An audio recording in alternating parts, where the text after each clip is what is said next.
Hey, aujourd'hui on va connaître un nourrisson peut-il devenir autiste? Bonjour, ici c'est Kobe Dovu, un éducateur spécialisé qui travaille dans une école pour les enfants atteints de l'autisme. Si vous voulez connaître l'autisme et savoir comment mieux les accompagner, suivez-moi dans ma chaîne. Lorsque nous naissons, notre cerveau est loin d'avoir terminé son développement. Pendant l'enfance, des milliards de connexions entre neurones se construisent, se renforcent, se spécialisent ou sont progressivement éliminés.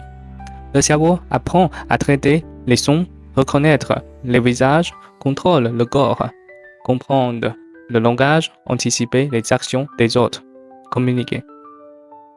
Ce développement dépend à la fois de notre patrimoine génétique et de mécanismes biologiques, et aussi de notre interaction avec l'environnement.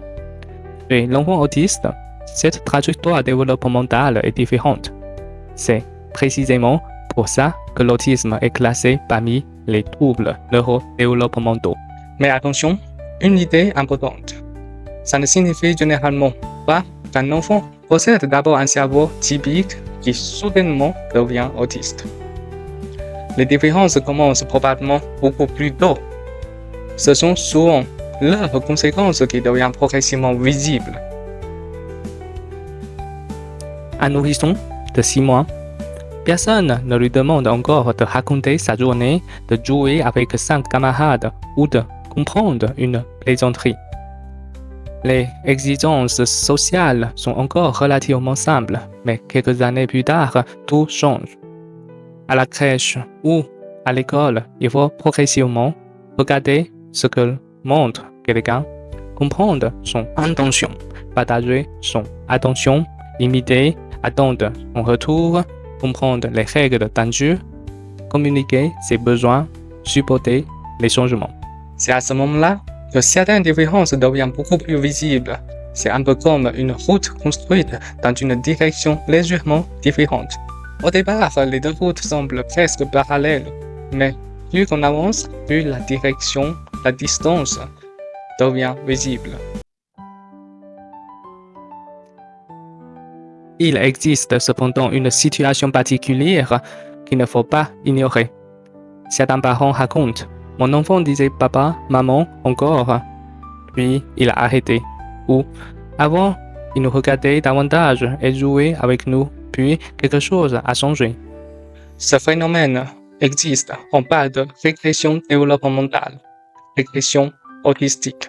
Les études donnent des chiffres variables selon la définition utilisée, mais une grande méta-analyse publiée en 2021 estime qu'environ 30% des enfants autistes connaissent une perte de certaines compétences, souvent langagères ou sociales, avec l'âge moyen rapporté autour de 20 mois. Ça ne signifie pas nécessairement que l'autisme serait soudainement apparu à 20 mois. La trajectoire développementale pourrait déjà être différente auparavant. Mais cette régression nous rappelle une chose essentielle. Le développement de l'autisme est beaucoup plus complexe qu'une simple opposition entre cerveau normal et cerveau différent.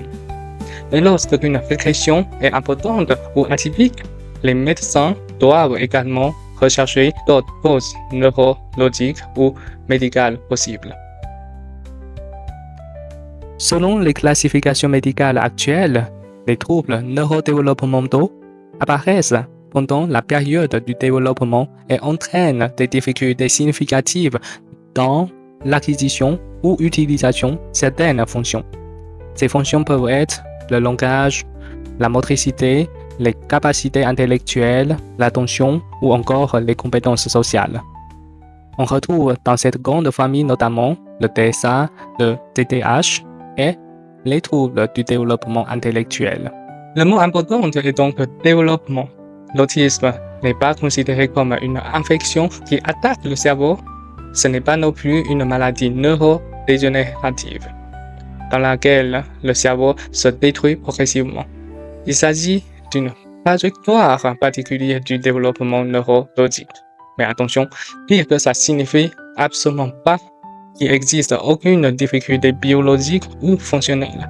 Le mot trouble est justement là parce que certaines caractéristiques peuvent provoquer des limitations significatives dans la vie de la personne. Merci d'avoir regardé cette vidéo.